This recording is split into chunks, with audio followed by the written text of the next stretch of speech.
Bonjour à toutes et à tous, bonjour à tout le monde. Désolé pour le petit retard.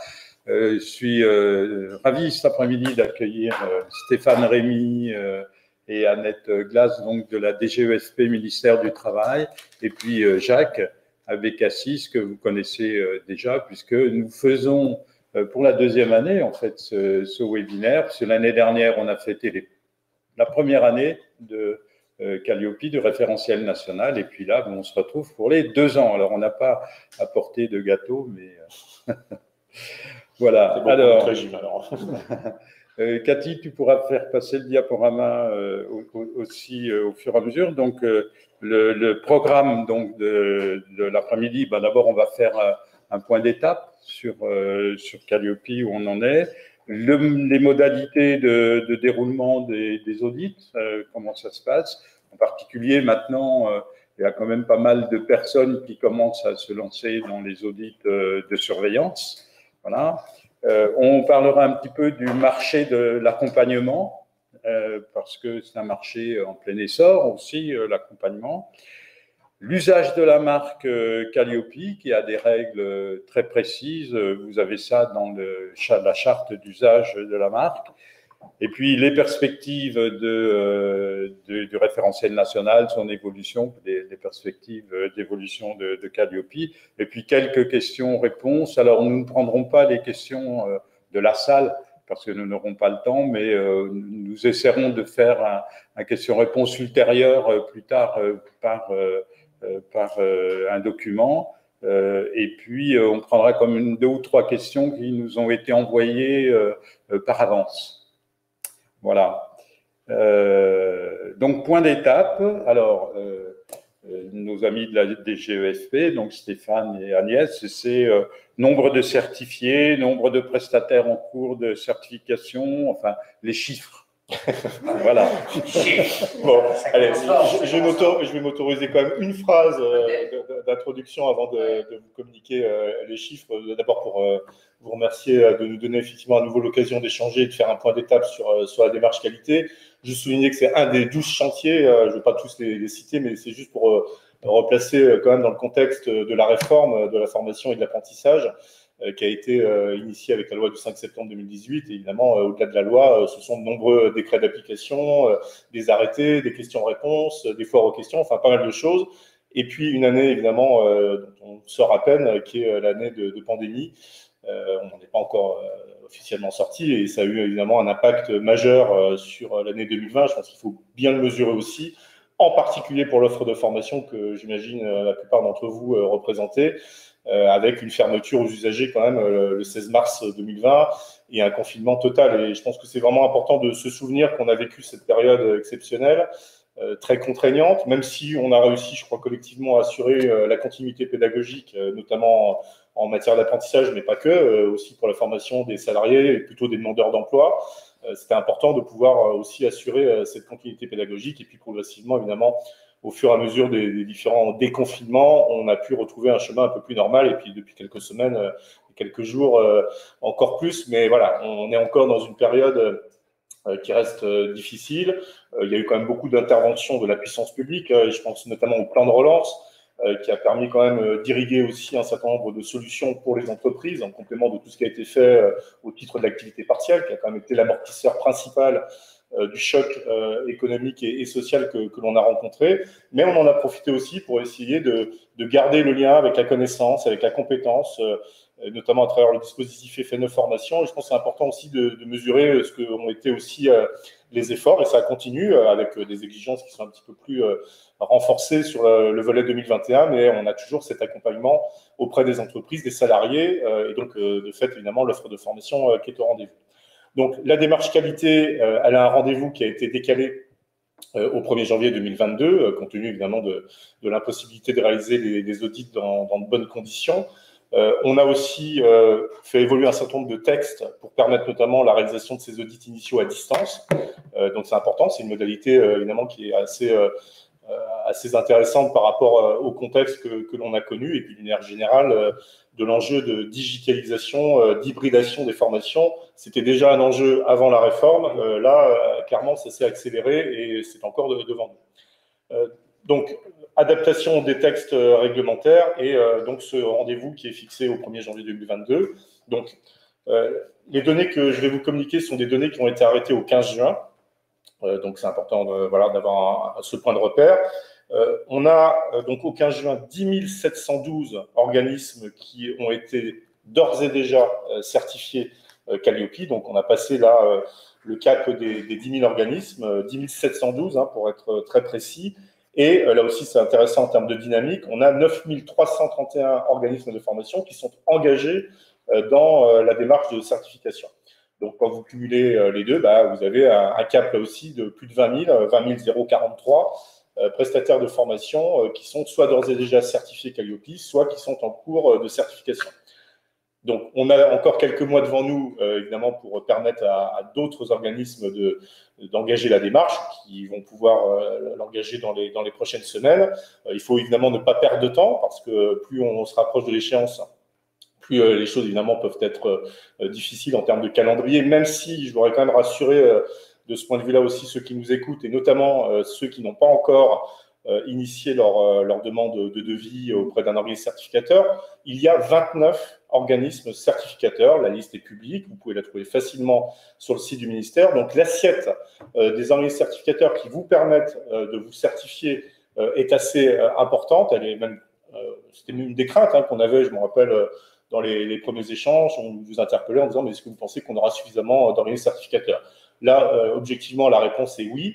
Mais donc, ça veut dire aussi que les prestataires de formation doivent choisir, contacter ces certificateurs, voir quels sont ceux pour lesquels, évidemment, le calendrier est le plus adapté. Il y a une question de coût aussi, puisqu'on est sur un marché, donc c'est un marché libre, donc il faut pouvoir comparer. Donc, le meilleur conseil, entre guillemets, qu'on puisse donner aux uns et aux autres, c'est bien de prendre la tâche de ces organismes, de se confronter, de les écouter, de voir quelles sont leurs modalités d'intervention. Et pour ça, il y a encore plusieurs mois devant nous pour les organismes en question pour se certifier et engager la démarche. Stéphane, oui. Peut-être qu'on peut, alors je ne sais pas si on peut d'ailleurs, tu sais je suis sûr que vous savez qu'il y a un bruit qui court, puisque les bruits, oui. Les organismes de formation ont l'habitude qu'il y ait des reports successifs, et donc il y a comme les chiffres, d'ailleurs en partie ceux que vous aviez donné la dernière fois qu'on s'est vu et puis qui ont été répétés à certaines réunions, certains organismes de formation se disent il n'y aura pas assez d'organismes de formation certifiés, donc ça va reporter encore. Est-ce que vous avez quelque chose à dire là-dessus Alors, je sais bien qu'on ne va pas encourager les organismes de formation à se dire on reporte encore, mais par exemple, est-ce qu'il y a quelque chose de ferme qui a été décidé à ce propos? Non, je pense que là, il faut quand même que l'esprit de responsabilité soit de mise. On a donc un rendez-vous qui est toujours clair, c'est le 1er janvier 2022, donc il faut clairement ne pas perdre de temps sans se précipiter, comme j'ai l'occasion de le rappeler régulièrement. Il faut sans doute bien préparer cet audit initial, et ça veut dire soit s'auto-évaluer, soit se faire accompagner.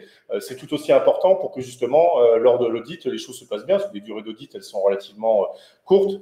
Elles sont variables évidemment selon le chiffre d'affaires, selon les organisations qui peuvent être multisites, mais les choses peuvent aller vite. À partir du moment où en plus on l'a préparé, c'est sûr que c'est plus facile. Et puis il y a quand même toute la démarche qui a été engagée depuis plusieurs années, donc on n'est pas en terrain complètement inconnu. Mais attention, les exigences sont plus les mêmes, il y a des critères nouveaux, indicateurs nouveaux, ce sont des certificateurs qui ont en charge donc cette certification, ils sont eux-mêmes accrédités par le comité français d'accréditation. On n'est plus dans le même cadre que celui qui figure, qui fonctionne encore aujourd'hui jusqu'à fin d'année. Donc attention à pas préjuger des reports de calendrier. Il y a eu un report qui était complètement logique et cohérent, et il y en a eu beaucoup d'autres sur plein d'autres sujets, et donc la qualité n'a pas fait exception compte tenu de ce que j'ai rappelé par rapport à la Covid. Mais là, le calendrier est toujours devant nous, c'est le 1er janvier 2022, et donc il faut évidemment s'y préparer, ne pas perdre de temps, et encore une fois, contacter les certificateurs, et ensuite faire son choix librement pour choisir celui qui apparaît le plus adapté. En tout cas, l'assiette des certificateurs est importante. C'est ça que je voulais souligner, parce qu'il y a toujours de l'inquiétude en disant mais est-ce que j'aurai suffisamment de temps? Est-ce que les délais vont pas être trop longs? Voilà, évidemment, chaque organisme a son organisation, ses modalités, son calendrier, et il faut pouvoir sans doute comparer utilement les différentes propositions. Oui, les certificateurs ont aussi des auditeurs en nombre suffisant à leur disposition, soit comme salariés, soit comme intervenants externes. Et je pense qu'avec 29 certificateurs, c'est vrai qu'on doit pouvoir tenir la route jusqu'à la fin de l'année. Combien, c'était la question suivante, c'est combien, quelle est l'estimation que l'on peut attendre d'organismes restants à certifier? C'est difficile de répondre, hein, parce que c'est quand même l'accès à la certification, il est libre, hein, donc voilà. Les organismes peuvent se positionner, et notamment évidemment ceux qui sont attendus, ce sont ceux qui travaillent sur fonds publics, oui, ou sur les fonds mutualisés, hein, puisque vous savez que parmi les financeurs auprès desquels il faudra donc attester son certificat de qualité. On a les opérateurs de compétences, les associations de transition professionnelle, l'État, on parlait du FNE Formation, les régions, l'AGFIP, le groupe Caisse des dépôts et consignations, Pôle emploi. Donc, je crois que j'ai là cité l'ensemble des organismes concernés. Donc, voilà, il faut bien avoir ça à l'esprit. Donc, c'est surtout ceux-là qui sont concernés plus directement. On a une donnée, peut-être un peu de repère qu'on peut partager avec ceux qui nous écoutent. C'est une donnée qui est issue des déclarations qui sont faites par les organismes de formation eux-mêmes. Et je pense donc au bilan pédagogique et financier, puisqu'il a été adressé aux services régionaux de contrôle non plus des directs, mais des DRITS ou des DRETS, qui sont les nouveaux acronymes de nos services déconcentrés de l'État au niveau régional, et puis également une réforme territoriale de l'État au niveau départemental. Donc, c'est auprès de ces organismes, d'ailleurs, aussi qu'on peut s'informer. Et donc, par rapport aux données qu'on peut recueillir sur les bilans pédagogiques et financiers, grosso modo, vous avez un peu plus de 30 000 organismes qui déclarent au moins 1 euro de chiffre d'affaires sur donc, cette catégorie de fonds publics, fonds mutualisés. Quand vous passez à 10 000 euros de chiffre d'affaires, on tombe un peu à moins de 20 000. Donc, vous voyez, l'effet chiffre d'affaires réalisé a un impact immédiat. Alors, si on dépasse les 50 000 euros de chiffre d'affaires, on tombe à 10 000 organismes de formation. Donc, ce sont des points de repère. Ce sont ceux qui sont issus des déclarations faites par les prestataires dans le cadre du bilan pédagogique et financier, donc, qui a été servi en 2021, c'est-à-dire le millésime 2020. Mais ça permet d'avoir un ordre de grandeur sur les cibles potentielles qui peuvent être attendues. Donc, aujourd'hui, on a dit il y a plus de 20 000 organismes, soit certifiés, soit en cours de certification. Donc, il y a encore un semestre devant nous qui peut permettre à ceux qui ne l'ont pas encore fait et qui ont vocation à être certifiés au 1er janvier 2022 de pouvoir engager sereinement la démarche dans les mois qui viennent. Je venais juste, avant de vous retrouver d'un CFA, je lui ai demandé comment ça se passait pour lui, et bon, il avait son rendez-vous qui était fixé début juillet, donc voilà, c'est une petite anecdote, mais puisque c'était l'endroit où je me trouvais précédemment, voilà, je lui ai posé la question de savoir si ça se passait correctement, et donc les choses peuvent être évidemment utiles pendant la période estivale pour se préparer, prendre les rendez-vous avec les organismes certificateurs. Évidemment, éviter peut-être d'attendre la Noël, où là, ça peut être un peu plus tendu en termes de calendrier. Voilà, enfin, le conseil, c'est de prendre rendez-vous maintenant et de fixer les dates d'audit maintenant, évidemment. Oui, en tout cas, de se renseigner. Je pense que c'est important de se renseigner, parce qu'il y a aussi une réalité sur le temps, le coût, le calendrier, de se préparer aussi. Je pense que c'est important. On viendra sans doute sur la question du marché de l'accompagnement, parce que ça fait partie des points de questionnement. On peut aussi s'auto-évaluer. Il y a quand même pas mal d'outils qui ont été mis en place sur le site du ministère. Je pense évidemment au guide de lecture, qui permet d'avoir une approche un peu pratico-pratique de ce qui est attendu, les conformités, les non-conformités, les niveaux attendus de chaque indicateur en fonction de la catégorie d'action qui est fait l'objet de la demande de certification. Donc voilà, n'hésitez pas à aller sur le site du ministère, outre pour identifier la liste des organismes certificateurs, il y a le guide de lecture, il y a tous les documents utiles, il y a à la fois aux questions aussi sur les questions les plus techniques qui peuvent se poser avec des réponses qui, je crois, sont assez précises et dont vous pouvez évidemment prendre connaissance. Il y a une question-réponse pour le CFA. Oui, il y a une question-réponse pour les CFA, parce qu'ils sont désormais concernés, même si les CFA historiques ont jusqu'à fin d'année 2021 pour déclarer leur activité, parce que ça fait partie de l'obligation, évidemment, d'entrer sur le marché de la formation, et ça passe par le régime de déclaration d'activité. Et est-ce qu'on a... est-ce que c'est remonté jusqu'à vous, les types de non-conformité qui auraient été décelés par les certificateurs Alors, non, ce n'est pas une donnée que l'on suit de manière statistique en essayant de voir quels sont les les non-conformités qui seraient les plus courantes. Sans doute, on aura ces éléments un petit peu a posteriori.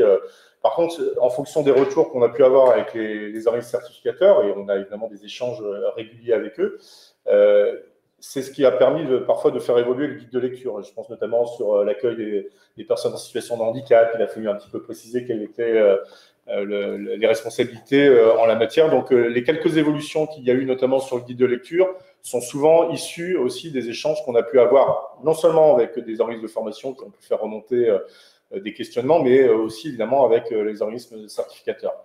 Et donc, ce guide, je crois qu'on en est à la V7, il a évolué aussi pour préciser justement là où on était sur les non-conformités mineures, là où c'était directement une non-conformité majeure, et comment on corrigeait si on passe en dessous des 5 non-conformités mineures pour pouvoir ne plus être en difficulté par rapport à l'obtention du certificat. Sinon, on a 3 mois évidemment pour corriger le tir et descendre à minima en dessous de ce seuil des 5 non-conformités mineures. Et puis les majeures, il faut évidemment les corriger. Bien sûr, bien sûr. Je voudrais dire juste qu'on en est à la version 7 du guide de lecture, mais le guide de lecture ne change pas le décret, le référentiel. Le référentiel, lui, il ne change pas. Il a toujours ces 32 indicateurs qui ne bougent pas. Parce que quelquefois, on voit sur les réseaux sociaux, on en est à la version 7 du référentiel. Non, on en est à la version 7 du guide de lecture. Ce qui n'est pas la version 7 du référentiel, c'est quand même important de le préciser. Voilà. Oui, mais c'est des points, enfin, c'est important parce que ceux qui nous écoutent ne sont pas forcément aux prises avec la hiérarchie des normes sur le plan juridique. Il y a la loi qui fixe l'obligation de certification qualité, l'ensemble du système à double étage, accréditation des organismes certificateurs, et puis les 7 instances de labellisation reconnues par France Compétences. Et puis après, il y a les décrets qui fixent notamment les critères, le référentiel, et puis les arrêtés qui, eux, concernent les modalités d'audit, les modalités d'accréditation des organismes certificateurs. Ça, c'est le bloc juridique. Après, il y a un document de référence, qui est celui qu'on évoque, qui est le guide de lecture, et qui a pour objectif, là, vraiment d'éclairer non seulement les prestataires de formation qui peuvent s'appuyer dessus, il y a tous les exemples de comment satisfaire évidemment un indicateur, le niveau attendu qui est exigé, mais aussi les organismes certificateurs qui évidemment en ont connaissance et qui peuvent aussi s'y référer. Donc voilà, ça n'a pas la même portée qu'un décret ou un arrêté, mais il est pratique et du coup c'est pour ça qu'il évolue dans le temps. Et on voit bien l'évolution à travers les 7 éditions, hein, comment, par exemple, dans l'édition 6, on a rajouté des choses par rapport aux personnes en situation de handicap, et puis dans la version 7, on a fait évoluer la lecture des indicateurs 3, 7 et 16 sur les formations certifiantes. On a une nouvelle définition de la formation certifiante, qui est une formation qui conduit au RNCP, ce qui n'est pas la définition juridique, mais en tout cas, c'est la définition pratique pour l'analyse du référentiel, quoi. Et je pense que ça, c'est bien la preuve que vous êtes à l'écoute aussi de ce que dit de retour du terrain, qui fait que c'est pas tout à fait par hasard que vous avez fait évoluer ça. Non, c'est bien le but du jeu, c'était de capter au maximum les retours de terrain, qui peuvent être encore une fois de diverses sources. Hein. On a installé depuis le début de la réforme un groupe permanent que l'on a réuni, je crois, en avril dernier, qui permet aussi d'avoir ce dialogue non seulement avec les syndicats représentatifs de l'offre de formation, la FFP, enfin les acteurs de la compétence. C'est important parce que ce changement de dénomination, donc il faut le respecter, mais je pense aussi au SINOFDES, au CICFI, à la Chambre syndicale des formateurs consultants, enfin tous ceux qui peuvent nous éclairer aussi sur les pratiques, et puis les financeurs. Hein, on est avec les 7 qu'on a cités, notamment s'agissant des OPCO avec le GIE des 2F, et puis tous ceux qui sont les financeurs attendus, on les a cités tout à l'heure. Et donc, ce groupe fonctionne et il aura sans doute vocation à être réuni aussi en septembre. Je pense qu'on refera un point d'étape à horizon automne 2021 pour à nouveau dresser l'état. Mais c'est vrai qu'il y a déjà là un fort engagement qui peut être constaté. Et en même temps, il y a encore beaucoup d'organismes qui peuvent prétendre évidemment à s'y engager. Donc, Stéphane, je crois que tu oui, alors c'est un peu dans pas très longtemps, donc je vais peut-être poser une question de transition. Ok, puis je reviendrai après, mais il faut que je m'absente quelques minutes. Vous avez la place de Stéphane, peut-être, non? Parce que provisoirement, hein. Provisoirement, voilà. Comme question de transition, et là aussi, à chaque fois que je te pose une question, je ne sais pas si tu as la réponse, puisqu'on n'a pas, hein, il faut qu'on dise à nos auditeurs qu'on n'a pas préparé, c'est pas un numéro de duettisme. Non, on n'est pas en répétition d'une pièce de théâtre. Voilà, exactement. Donc, je pense que certains organismes de formation ne savent pas qu'il y aura du contrôle qualité de la part des financeurs, bien qu'il dans la transition et bien qu'il soit certifié Calliope. Est-ce que tu... Oui, c'est un sujet sur lequel on est aussi toujours attentif, parce que les mots sont un peu anxiogènes hein, quand on parle de contrôle. Donc, je pense que c'est important d'essayer de resituer un petit peu les choses. Ce qui est garanti par la marque Calliope, peut-être Agnès pourra d'ailleurs préciser un petit peu les choses, parce que c'est une marque d'État hein, avec toute une série d'obligations qui sont liées au dépôt à l'INPI, etc. Mais j'en dis pas plus. Et donc, c'est une promesse aussi qui est faite notamment aux bénéficiaires, hein, parce que l'objectif de cette réforme, c'est de donner de la visibilité à l'offre de formation pour ceux qui ont besoin de s'y repérer, les entreprises, les salariés, les individus de manière générale. C'est aussi en corrélation avec la réforme. Hein. On a un formidable dispositif qui est le compte personnel de formation, qui est des intermédiaires, qui permet, pour ceux qui le souhaitent, d'accéder directement à leur compte et éventuellement de se faire accompagner s'ils le souhaitent également. Donc, c'est normal aussi qu'on ait des outils de régulation, et c'est des questions qui sont tout aussi importantes à traiter. Donc, ce qui est garanti là à travers la certification Calliope, c'est le processus. Hein, on a souvent insisté sur ce que ça signifie. C'est bien le processus de délivrance des actions de formation ou de bilan de compétences ou de formation par apprentissage ou d'accompagnement à la VE qui est garanti à travers l'octroi de Calliope. Donc, ce n'est pas intrinsèquement la qualité de l'action en tant que telle. Et donc, il y a toujours une responsabilité par rapport aux financeurs qu'on a cités qui manient de l'argent public ou assimilé à des fonds publics. Et c'est normal qu'il y ait aussi un contrôle non seulement de l'exécution du service fait, ça tombe sous le sens, mais aussi d'un contrôle plus qualitatif. Et il n'est pas évident, parce que ça suppose aussi qu'on s'entende sur la notion même de contrôle de l'action de formation. Ce n'est pas évident. On sait qu'il y a les bénéficiaires qui rentrent en ligne de compte eux-mêmes. Est-ce que le financeur a suffisamment été précis dans son achat, dans son cahier des charges, dans sa commande? Est-ce que l'entreprise, elle aussi, a été suffisamment précise dans son achat de formation? Tout ça influe sur l'action de formation. Mais ce n'est pas parce qu'il y a des paramètres qui sont complexes qui rentrent en ligne de compte qu'on ne doit pas se poser la question de l'efficacité de ces actions, de leur impact, de la manière dont elles sont en capacité de réponse à des problématiques d'entreprise, de territoire, d'inclusion. Et c'est ça qu'on veut aussi traiter. Et ça, c'est une responsabilité qui incombe aux financeurs mentionnés à l'article 63.16.1 qu'on a cité tout à l'heure. Donc oui, il y a aussi cette dimension contrôle de l'action qui ne doit pas se confondre avec les audits. Hein, le vocabulaire est distinct. Là, on parle d'audit initial, d'audit de surveillance, d'audit de renouvellement par rapport à un processus de délivrance. Et donc, il ne faut pas effectivement mélanger les choses, même si tout a vocation à améliorer en continu notre système de formation. Et c'est normal qu'il y ait des enjeux de régulation qui se posent. Voilà, l'aspect contrôle viendra ultérieurement après 2022. Il fonctionne déjà. Un contrôle de transition. Hein. Oui, un contrôle de transition fonctionne, c'est normal. Encore une fois, il y a de l'investissement public, il est normal qu'on... Voilà, le contrôle existait déjà avant Calliope et il continue. Mais il prendra peut-être des formes. Il y a différentes initiatives qui sont prises. Je parlais du GIE parce que historiquement, il s'est imposé dans le paysage, notamment au moment du référencement. On parle de Datadoc. Hein, voilà, qui est quand même très connu. Et donc, il y a cette réflexion qui continue de travailler sur cette dimension qualité des actions. C'est vrai aussi de la Caisse des dépôts et consignations et de Pôle emploi, par exemple. Donc, voilà, ce n'est pas une réflexion qui est absente, effectivement, de la réflexion, même si elle vient davantage en aval de ce qu'on garantit là à travers la marque Calliope. Alors, on va avertir nos amis. M'excusez, donc du coup, quelques minutes sont dans la salle, mais Monsieur Rémy a une interruption là, pendant un impératif. Voilà, et donc c'est sa collègue Agnès Glass, voilà, qui va remplacer pendant quelques instants Stéphane. Alors, juste avant que Stéphane, quelques minutes avant que Stéphane s'en aille, on est en train de parler de la marque Calliope, de son usage. Est-ce qu'on pourrait aborder d'abord, est-ce que donc tout le monde sait, nos auditeurs savent que c'est une marque d'État dont nous sommes propriétaires. Préciser ça, voilà. Qu'est-ce qu'on peut faire avec cette marque, ce logo? Est-ce que je peux faire un site Calliope.com? Non, c'est un gros sujet. Parce que non, voilà, je tends la perche. Et puis, peut-être dire quelques mots sur l'usage, parce qu'on voit souvent par innocence et ignorance, plus que par.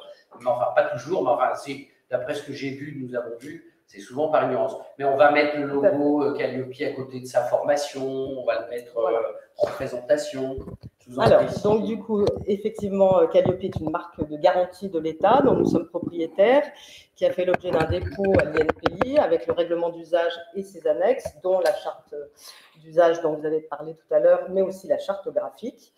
Donc, cette marque est délivrée soit par leur organisme certificateur, soit par l'instance de labellisation reconnue par France Compétences.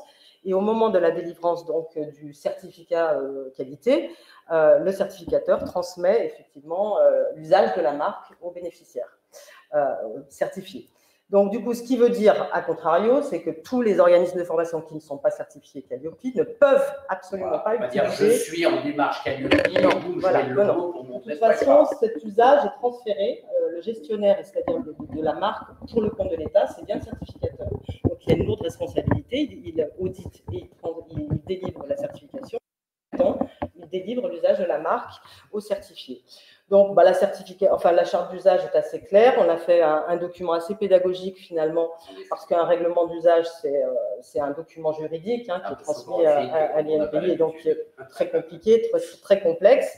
Mais du coup, la charte d'usage est très pédagogique. Elle est disponible sur le site du ministère. Et du coup, l'utilisation, c'est une utilisation, j'allais dire, à l'usage de communication au grand public et aux financeurs, et bien évidemment.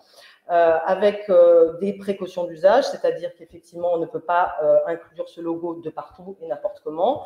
Ça veut dire qu'effectivement, il faut le mettre sur son site internet, bien évidemment, c'est tout à fait possible puisque c'est à diffusion de grand public. En revanche, on ne peut pas le mettre à côté d'une action de formation sur le catalogue ou sur la délivrance du certificat, par exemple, qui est délivré à l'issue de la formation. Parce que du coup, ce n'est pas la certification d'une action, mais c'est bien la certification de l'organisme de formation lui-même et qui doit en faire usage à ce propos-là. Donc, c'est pour une communication grand public, large, et du coup, pas du tout sur des actions de formation en particulier. C'est très important que… Voilà, on a eu, par exemple, très récemment encore ce matin, je crois, une question sur est-ce que je peux poser le logo Calliope en dessous de mon email. Alors, si c'est un email, évidemment, de communication, ça me paraît tout à fait logique qu'on puisse dire « Monsieur Untel, de tel organisme de formation, dont organisme de formation certifié Calliope », avec, bien sûr, la mention de la catégorie d'action pour laquelle il a été certifié. Ça, c'est important.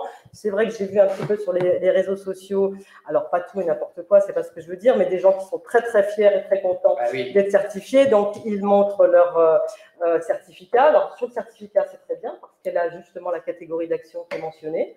Mais si vous communiquez sur les réseaux, sur votre organisme de formation, il faut absolument, effectivement, mettre le logo avec la catégorie d'action pour laquelle vous avez été certifié. Donc, je pense que voilà, l'usage, il est assez simple. Vous parliez, en revanche, d'organismes qui pourraient, alors je crois que c'était utiliser la marque des noms de domaine. Voilà, ce qui est très, très important. Effectivement, il y a une distinction entre l'usage de la marque sur ses propres documents et, en fait, l'utilisation du mot Calliope dans un nom de domaine.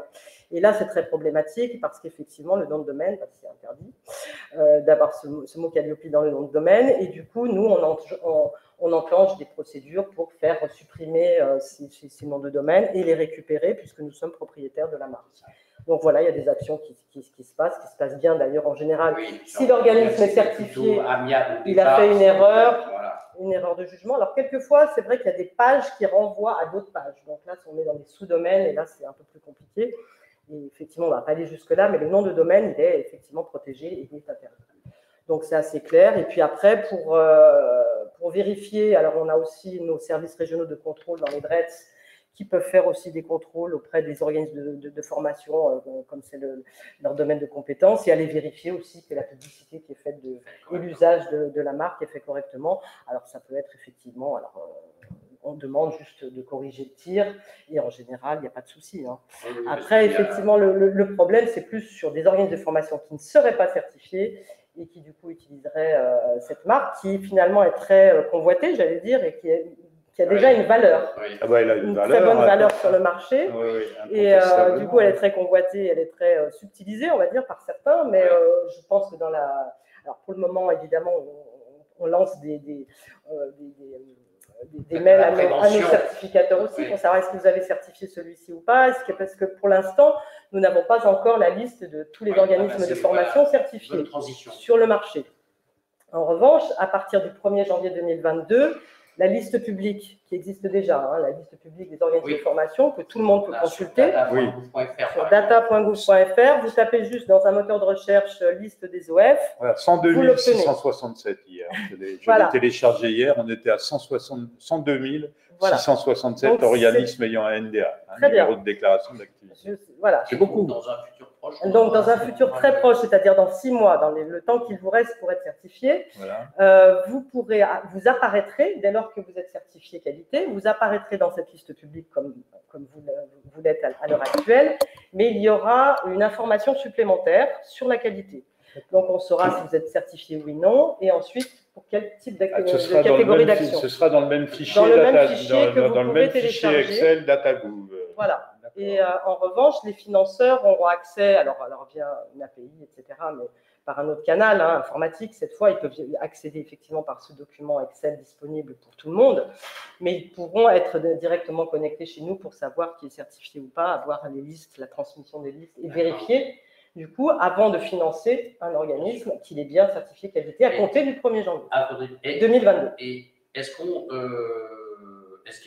qu'il y a une obligation ma question, c'est tous les combien la liste est mise à jour? Alors, la liste sera mise à jour quotidiennement. Voilà. Alors, pour les certificateurs, ils auront cette obligation de nous transmettre, même s'il n'y a pas de changement. Ils n'ont pas certifié, mais par contre, il peut y avoir des pertes de certification, des suspensions, des retraits, etc. Donc, elle sera constamment mise à jour quotidiennement. Et voilà.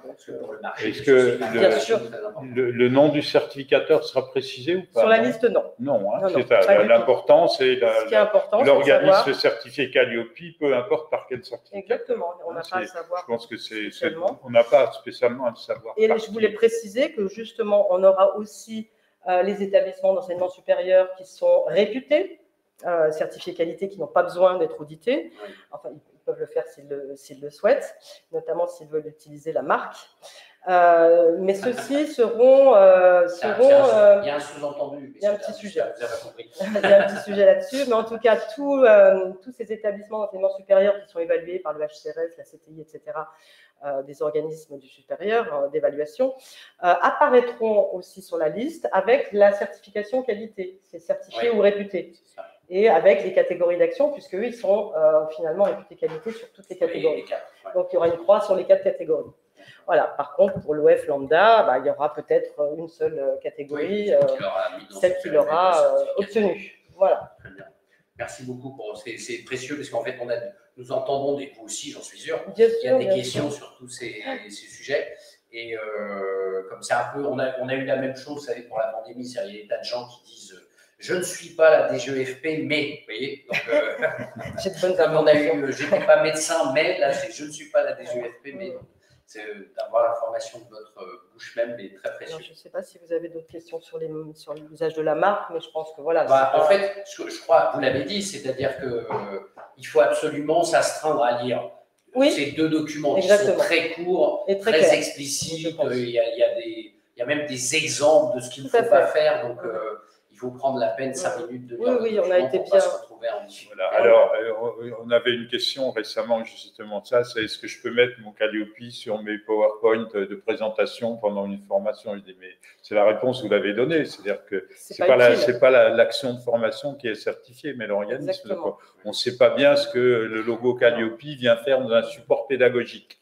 Exactement. On sent bien qu'il y a une appétence pour ça doit être le bleu, blanc, rouge, c'est très tendance. Alors oui, il y a la mention de la République française, vous faites bien de le dire, parce qu'effectivement c'est très important, parce qu'il a changé ce logo à un moment au courant de l'année, parce qu'effectivement on a eu une nouvelle charte d'État, etc. Et puis surtout voilà, c'est la marque, le poids de la propriété de l'État doit être là, et effectivement c'est la raison pour laquelle il y a République française, il y a la bannière, la Marianne, etc. Donc c'est encore plus attractif aussi pour les organismes de formation d'obtenir ce sésame. Et voilà, c'est une sorte de reconnaissance. Bien sûr, mais voilà. Mais en fait, voilà, c'est parce que nous en sommes propriétaires et que nous voilà, leur conférons l'usage de cette marque. C'est bien précisé dans les documents dont nous venons. Avec une toute petite précision, que pour certains qui auraient déjà une Marianne dans certains organismes de formation, j'allais dire d'État, etc., ont déjà une Marianne sur leur communication. On ne peut pas avoir de double Marianne, donc ils utiliseront la marque sans République française. Voilà, c'est une petite. Ça paraît accessoire, mais c'est vrai qu'il faut préciser qu'il ne peut pas y avoir deux Mariannes. Voilà, on ne peut pas avoir de double Marianne. Mais ça, probablement, ça n'intéresse pas la majorité de vos auditoires, mais c'est intéressant à savoir. Ça participe à l'information, la professionnalisation, la connaissance de notre secteur, puisqu'on fait tous de la formation, en tout cas des actions concourant au développement des compétences. Et puis en fin de compte, on se rend compte qu'on est quand même sur des secteurs, des façons de travailler. Ça montre aussi que l'État est attentif à la propre utilisation de ces règles. Et c'est pas mal en disant non. Pas de double utilisation de la Marianne. Voilà, donc ça c'est une particularité, voilà. Les organismes publics qui ont déjà une Marianne. Mais ça peut concerner certains CFA, des Greta, etc. Exactement, il y a beaucoup d'acteurs en fait. Beaucoup d'acteurs. Alors, est-ce qu'on peut aborder avec vous les questions de l'audit? Allez-y, parce que là c'est peut-être plutôt votre domaine, puisque vous accompagnez. Votre retour nous sera précieux si vous en avez. Oui, pas forcément sur. On ne s'est pas fait un numéro de budgétiste, on n'a pas préparé cet entretien. Non. Pour lui laisser le côté plus spontané. Voilà, improvisation. Voilà. Alors, est-ce que tu veux intervenir, Michel, parce que je suis chez toi. Non, vas-y. C'était surtout sur la. Mais tu es le bienvenu, moi je ne suis que le maître de cérémonie, donc allez, vas-y, au contraire. Non, enfin, c'était pour lancer le sujet autour de l'audit, puisque tu as mis ça dans ton ordre du jour, à propos du recrutement, des auditeurs, puisqu'il y a eu un sujet, Stéphane Rémy nous a rassuré tout à l'heure en nous disant que, il y a 29 certificateurs, il y a normalement... Voilà, il y a normalement largement le nombre d'auditeurs, en tout cas de certificateurs, pour certifier tous les organismes, tous les acteurs concurrents en développement des compétences qu'ils souhaiteraient.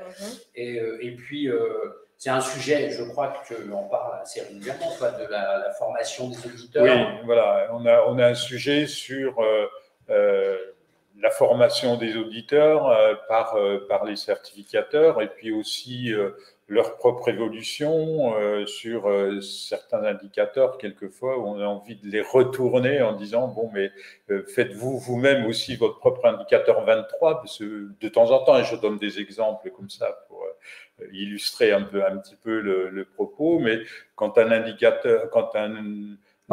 auditeur ou une auditrice demande des choses qui n'ont plus cours sur le plan réglementaire, on a envie de lui dire, mais vous devriez aussi, vous, avoir vos propres règles, un petit peu, si vous voulez, voilà, donc on a un petit peu quand même... Vous avez un sujet sur la formation des auditeurs. Oui, la formation des auditeurs.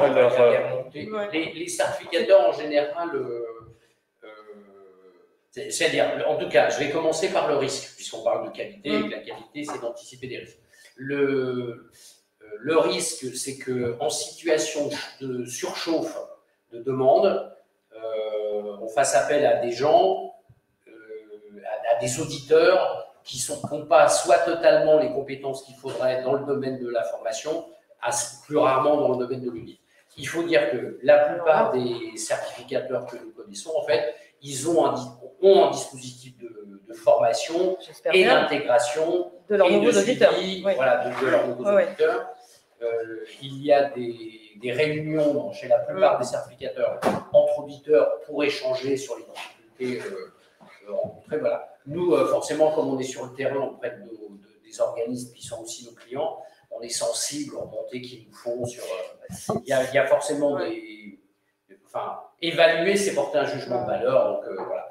Il faut juste rappeler, pour finir peut-être sur ce sujet, que l'organisme de formation a des capacités de recours directement auprès de l'auditeur. D'ailleurs, souvent ça se règle pendant l'audit. Il faut rappeler que l'auditeur, c'est pas un terroriste, donc il pose des questions, il faut lui répondre, et quand on n'est pas d'accord, lui dire, et très souvent ça s'arrange très vite. Si jamais ça se coinçait encore, on peut parler au certificateur, il y a le COFRAC, et puis en dernier recours, si jamais personne ne vous entend, jusqu'à maintenant, en fait, quand ça arrive, c'est que l'organisme de formation se trompe. Voilà, il faut le dire quand même. Mais si jamais il y avait encore quelque chose, il y a moyen de contacter les services de l'État pour. Voilà. Enfin, il faut dire que la conversation, elle se passe d'abord avec l'auditeur. Voilà. Moi, j'ai envie de dire que sur ce sujet-là, c'est surtout le COFRAC qui accrédite les certificateurs, qui va veiller justement dans la surveillance de ces certificateurs à ce que les auditeurs soient bien formés, etc. Donc, s'il y a des signalements en ce sens, c'est plutôt du coup vers le COFRAC que ça doit aller, se retourner ce genre de soucis. Vous avez complètement raison, c'est-à-dire que le COFRAC pratique en permanence des évaluations de comment se passent ces audits. Donc, nos amis certificateurs sont aussi, eux, sous, je dirais pas sous surveillance, mais enfin, en tout cas, sous évaluation permanente par le COFRAC. Évaluation permanente. Ils sont eux-mêmes audités. Oui, par le COFRAC. Donc là, c'est vrai qu'on n'intervient pas forcément là-dessus. D'ailleurs, on n'a pas à connaître de la formation de chaque auditeur en particulier. Mais s'il y avait des signalements à faire, effectivement, c'est vers le COFRAC qu'il faut le faire dans ce cas-là. Très bien, merci beaucoup. Je passe la main sur l'accompagnement. On continue, vous restez comme ça ou... On peut rechanger. Alors, c'est pas grave. Le marché de l'accompagnement. Puisque tu parles de marché, nous allons faire marcher nos invités. C'est bon, la diapo? Voilà, vous nous excusez pour ces petits va-et-vient, mais Stéphane Rémy avait une réunion importante, donc voilà. Oui, alors le marché de l'accompagnement, donc vous êtes avec 2 accompagnateurs, bien évidemment. Est-ce qu'on a une estimation à peu près du nombre d'accompagnateurs? Vous avez une idée ou pas? Quel est votre... Non, parce que pour le coup, c'est un marché qui est libre, donc on n'est pas en charge de ce marché en particulier, et donc on n'a pas de suivi du marché de l'accompagnement. Pas de velléité de régulation? Non, pas de velléité de régulation sur ce marché. Simplement, puisqu'on parlait un peu Agnès parlait du rôle du COFRAC, c'est important de rappeler que les organismes certificateurs sont eux aussi soumis à une norme qui est la norme ISO 17065, qui est une norme ISO, et qui permet justement de garantir leur professionnalisme, leur indépendance et ce qu'on a évoqué aussi avec la professionnalisation des auditeurs. Donc, tous ces paramètres-là sont embarqués aussi par le respect de cette norme internationale. Donc, je dis ça parce qu'évidemment, il ne faut pas qu'il y ait confusion entre le rôle d'accompagnateur et celui d'auditeur. En tout cas, évidemment, il y a des règles de déontologie qui s'imposent dans ce cas-là, de déport, lorsqu'on a pu éventuellement être concerné par un accompagnement et se retrouver derrière par une réalisation d'audit. Donc, il y a ce genre de points de repère, on va dire, mais qui sont justement garantis par la norme 17065. Pour le reste, c'est un marché qui est vraiment un marché libre sur lequel on n'a pas d'intervention particulière à avoir en termes de régulation. Voilà une information importante et intéressante. Voilà. Oui, parce que c'est intéressant, effectivement. Bon. En tout cas, les accompagnateurs doivent être complètement, effectivement, indépendants des certificateurs et effectivement ne pas avoir de lien économique avec eux. Enfin, moi, en tout cas, je pense que tu seras d'accord avec moi, Jacques, là-dessus. Et puis surtout, bien évidemment, un accompagnateur ne peut pas se retrouver après en position d'auditeur. Alors, on nous pose des questions aussi, mais là, vous allez me dire que c'est aussi une affaire privée, une affaire du COFRAC. C'est l'accompagnateur peut-il assister à l'audit et intervenir dans le cours de l'audit? Voilà. Et là, la loi ne dit rien. La loi ne dit rien. Donc moi, j'ai tendance à dire que non. Et que, mais bon, il y a... Oui, de toute façon, ce qu'il faut dire, Michel, par rapport à ça, c'est que en fait, parce que nous avons parfois des organismes de formation qui font de la formation depuis un moment, mais qui sont un peu éloignés, qui le font à titre accessoire et qui sont un peu éloignés de pratiques de formation quotidienne, etc. Et ils se disent, je cite un exemple, je vais prendre un stagiaire cet été, il va me faire mon dossier Calliope. Voilà. Alors, bien sûr, il faut dire à l'organisme de formation qu'il va se trouver en difficulté le jour de l'audit parce que le stagiaire ne sera peut-être plus là. Et si l'accompagnateur est là, il ne maîtrisera pas très bien son processus qualité et du coup, il va se mettre en difficulté. Donc, même si on peut imaginer que ce serait plus confortable d'avoir l'accompagnateur au moment de l'audit, c'est rarement une bonne idée, mais encore une fois, il faut dire que rien n'est prescrit sur le sujet. Après, c'est avec son auditeur et son certificateur qui respecte la norme ISO 17065. Voilà, il y a un respect de la norme ISO 17065 qui est effectivement important.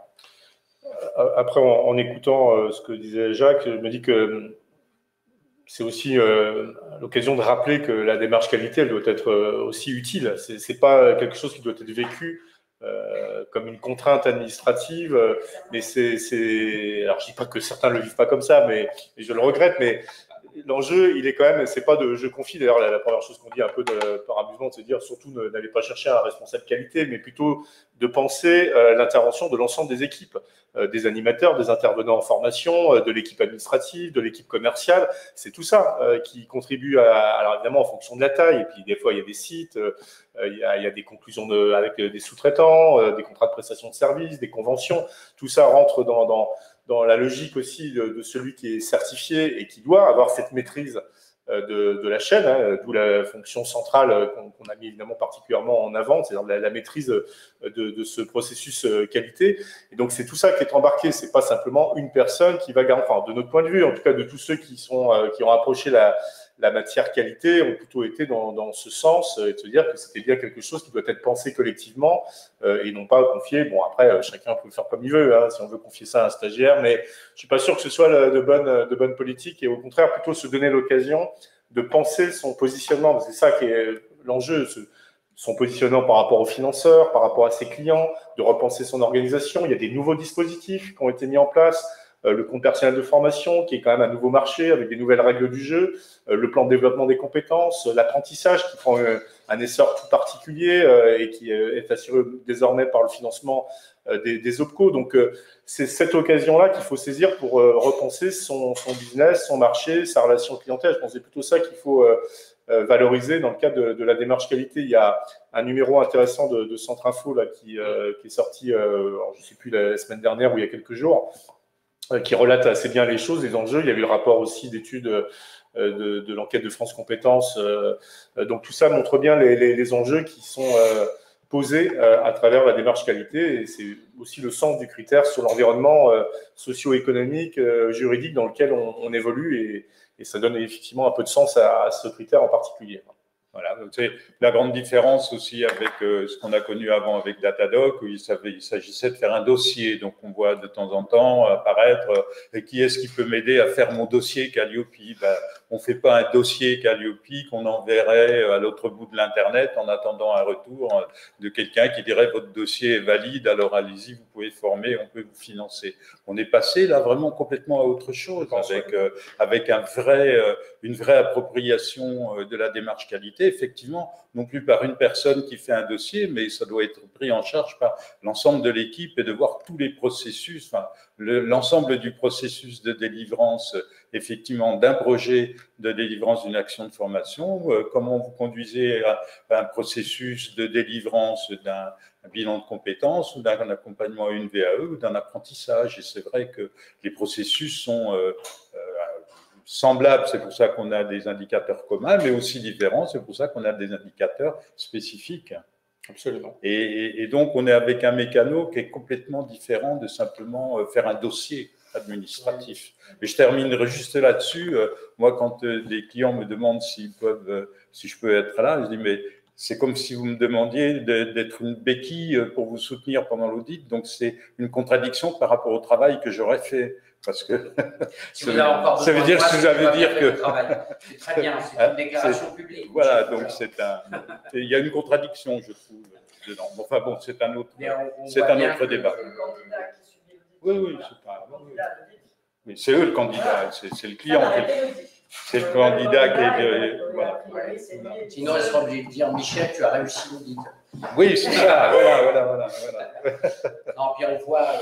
De la même manière que s'il y avait un peu d'inquiétude au début de Datadog, on a vu quand même que pour une partie des prestataires, ça a quand même contribué à prendre du recul par rapport aux pratiques et à améliorer des ça, c'était ce qui était ressorti des évaluations. Il y avait eu des enquêtes de menées et beaucoup avaient reconnu que ça avait aidé à structurer leur réflexion par rapport à… Même si ça a pu râler au début, hein, parce que justement, un peu perçu comme une contrainte de déclaration, etc. Mais d'autres ont aussi souligné que ça les avait aidés aussi à se professionnaliser, tout simplement. Et je pense que c'est important de le rappeler. Donc, ça n'enlève rien à toute la démarche qui a été menée. Mais là, c'est vrai qu'on est passé à une étape plus exigeante. Hein. On s'en est, je crois, la loi a été très claire de ce point de vue-là par rapport à l'exigence nouvelle, même si on ne partait pas de quelque chose… ce qui était une terre inconnue, mais justement la démarche est déjà engagée en 2014 et en amont, hein, parce que les démarches qualité, elles ont été aussi initiées par certains avant même que les dispositifs législatifs s'en emparent, hein, mais elles sont restées, c'est vrai, assez confidentielles. Et la démarche de 2015, enfin du décret de 2015, et puis désormais la loi du 5 septembre 2018 ont donné effectivement une importance beaucoup plus importante en termes de structuration. Vers une nouvelle société de compétences. Le titre que j'aime beaucoup de la titre 1 de la loi. Hein, oui, on voit bien la progression depuis 1971. Je pensais aussi à ça parce que c'était quand même la nouvelle société aussi. Non, mais je pense que c'est une date anniversaire qui nous réunit tous aussi en point de repère, hein, la loi un peu fondatrice du système moderne de formation, donc la loi dite de l'or, hein, la loi de 71, mais on était dans une période, je dis ça comme si je l'avais vécu de manière très très concrète, mais on est dans une période de nouvelle société à laquelle Jacques Chaban-Delmas aussi était particulièrement concerné. Et donc voilà, en 2018, on a une nouvelle, on parle de compétences. Voilà, une nouvelle société de la compétence. C'est ça qui change 50 ans après. Voilà, mais c'est vers une nouvelle société de compétences. Donc, nous avons des actions de développement des compétences et des acteurs concourant au développement des compétences. Voilà. Non, mais voilà, tout se tient. Voilà. Non, mais c'est un jour, parce qu'il faut aussi auprès des prestataires montrer en quoi tout ça s'inscrit dans une histoire et dans une histoire singulière, parce que bien sûr. Quand on travaille à l'ISO, on a l'occasion de voir ce qui se passe un peu dans d'autres pays, on voit comment en France, il y a un investissement majeur public de la question de la compétence, de la formation et de son financement, d'ailleurs. Donc c'est important de s'en rendre compte et de le noter. On voit bien dans la discussion que nous avons là et que vous avez tous les deux, c'est déjà ce qu'on avait dit l'année dernière, dans notre webinaire de l'année dernière, que le texte du référentiel, ça n'a pas été écrit par l'administration toute seule, quoi. Et que quand on pratique ce texte au quotidien, on s'aperçoit quand même que c'est un texte qui vient du terrain. Enfin, il y a une application concrète qui est un texte comme ça qui est assez rare quand même. Hein, ouais. D'ailleurs, peut-être qu'il faut rappeler, parce qu'il y a sans doute des organismes de formation qui ne sont pas au courant de comment a été écrit le référentiel. Peut-être que vous pourriez le rappeler, même si maintenant tout le monde est un peu informé, mais quand même, je pense qu'il y a des prestataires qui auraient besoin d'entendre ça. Oui, je pense que c'est un des partis pris qui a été retenu dès le départ. Hein. C'était effectivement pas d'aller chercher une espèce de matrice administrative qui se serait imposée aux acteurs, mais bien une co-construction. Alors, co-construction, ça ne veut pas dire qu'on était toujours tous d'accord sur chaque terme de chaque indicateur, mais il y avait des éléments de consensus et de compréhension et d'écoute qui ont permis petit à petit, ça a été un travail de longue haleine, hein, qui a pris, je crois, 18 mois de travail quand même, en prenant en compte les enseignements de la période passée, hein, donc des financeurs, mais aussi de l'offre de formation dans toute sa diversité. Et c'était important, effectivement, qu'on ait ce travail-là pour qu'on soit quelque chose qui soit, au fond, le reflet aussi de l'ingénierie de formation, de l'ingénierie de la compétence. Hein, on dirait désormais. Et donc oui, je pense que ça a nourri ce référentiel qui est porté par un décret, hein, donc il a cette importance-là, mais son contenu, les indicateurs et les critères, évidemment, sont bien issus de ce travail collaboratif, hein, avec les différentes parties prenantes, et je pense que c'est important, effectivement, de le rappeler. Parce que tu vois, c'est aussi l'occasion de… Maintenant, il faut parler de fake news, tu vois, donc j'ai dit rumeur tout à l'heure, ça fait un peu… Ok, boomer, hein, maintenant il faut dire fake news. Mais enfin, comme on voit sur les réseaux sociaux et dans les conversations de salon, encore cette idée que la certification Calliope, elle aurait été mise au point, notamment pour assassiner les petits organismes. Oui, alors après le terrorisme des certificateurs… Il faut rappeler que, en fait, vous avez choisi très régulièrement d'auditionner les représentants des indépendants et des organismes de taille modeste. Bien sûr. Pour vérifier que Calliope aurait été bien applicable. Il y a des organismes de taille modeste qui accèdent à la certification Calliope. Voilà, en effet. Mais il fallait le dire. Michel, est-ce qu'on parle de… C'est quoi la suite? Non, la suite, on a une question sur les modalités de l'audit initial, surveillance, renouvellement, visiblement une question qui revient beaucoup dans la salle. Qu'est-ce qu'on peut en dire rapidement parce moi, je veux bien faire le support technique, mais tu connais. Non, mais le fait marquant, il me semble, hein, c'est vraiment le fait d'avoir autorisé donc, les audits initiaux jusqu'à fin d'année 2021, hein, donc comme une alternative possible à une visite sur place. L'exigence quand même qu'il faut rappeler, c'est que lorsqu'on fait appel à cette modalité d'audit initial à distance, l'audit de surveillance, lui, sera forcément réalisé sur site, avec toutes les souplesses d'ailleurs qui sont permises. C'est pas forcément sur le lieu de réalisation en fonction de la taille de l'organisme, la manière dont les choses peuvent se passer. Il y a des choses qui ont été prévues pour que ce soit assez souple, parce qu'un indépendant, il travaille plutôt chez le client, hein, donc il n'a pas forcément de locaux. Donc tout ça a été, je crois, bien prévu, mais l'exigence, ce sera quand même de prévoir les choses différemment que l'audit initial. Puis l'audit de renouvellement, on l'a adapté, parce qu'il y a quand même un certain nombre d'organismes qui se sont engagés dans la démarche en 2020 ou en 2019 même, et pour lesquels on a du coup adapté la durée de validité, ce qui est normal, hein, ils se sont engagés dans le cycle, et donc eux, la durée de validité, c'est 4 ans, pardon. 4 ans de validité avant de passer au mode de renouvellement. Et à l'intérieur, donc sur la partie audit de surveillance, on a aussi adapté l'amplitude. Je crois qu'on est alors entre le 14e et 22e mois. 14 et 22, oui. Voilà. Et c'est le classique. Et on a étendu les possibilités jusqu'au 28e mois. Voilà, c'est ça. Oui, c'est ça. 14 et 28. C'est ça. Ceux qui ont une durée de validité de 4 ans. Donc, voilà les adaptations un peu concrètes qui ont été effectivement prises en compte sur donc ce triptyque, hein, initial, surveillance, renouvellement.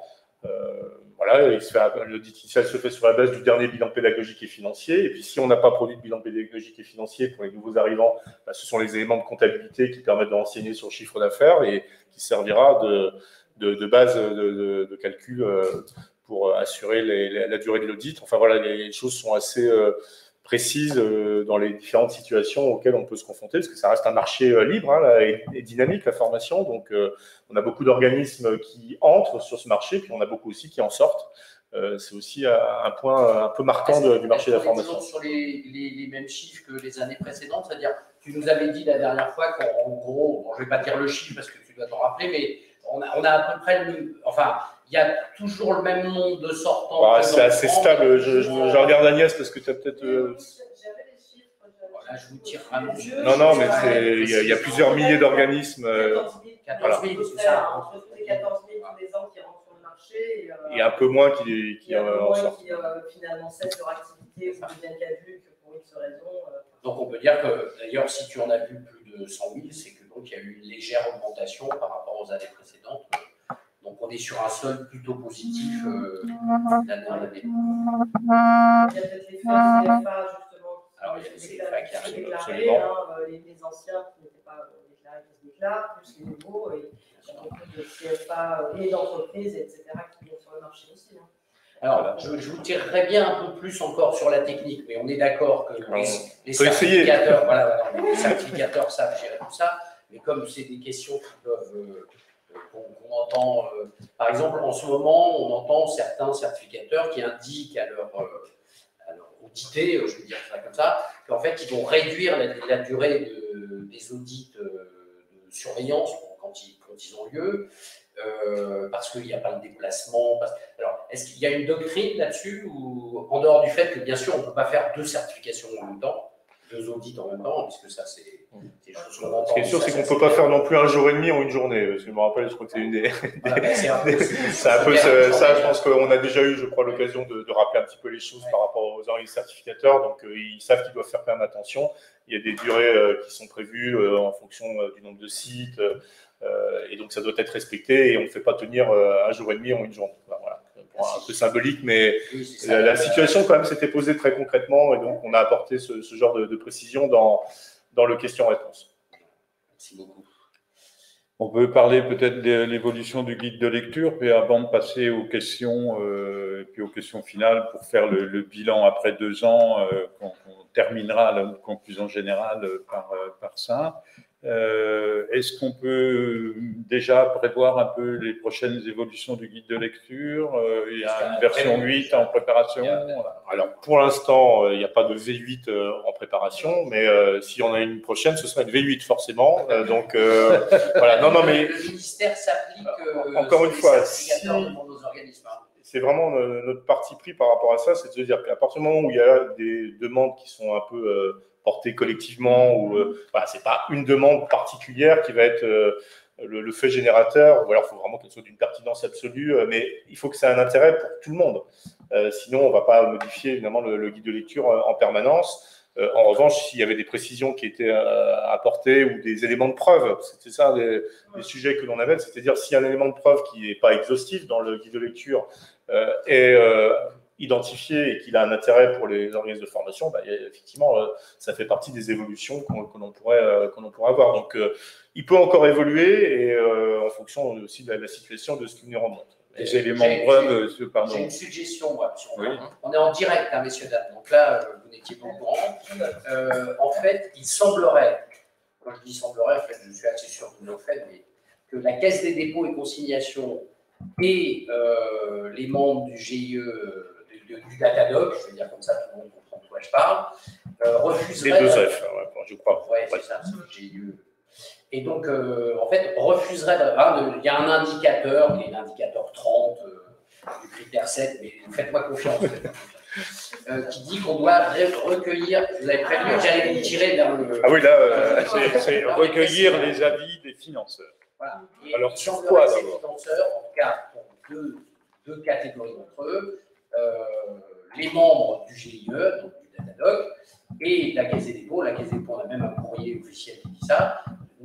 Ont décidé de ne pas répondre à ce recueil d'appréciation. Alors, il y a des raisons qu'on peut comprendre. Simplement, certains organismes de formation se disent, puisqu'on insiste tous, vous, les pouvoirs publics, nous sur le terrain, etc., sur le sens de cette certification. Et du coup, bon, on est vraiment sur un micro-détail, hein, ce n'est pas un sujet vraiment, mais enfin quand même, ça perd un peu de sens, c'est-à-dire l'auditeur, lui, va dire, comme la loi n'a pas changé, moi, je vous demande de recueillir les appréciations des financeurs et vous me dites qu'en fait, ils ont décidé de ne pas répondre, y compris en me montrant un courrier, mais moi, je suis obligé de vous demander de faire comme si. Voilà, alors c'est ça la suggestion, c'est… je ne demande pas de réponse maintenant, bien sûr, on vous prend un peu à froid. Non, mais c'est bon. C'est un sujet. C'est un vrai sujet parce qu'en plus…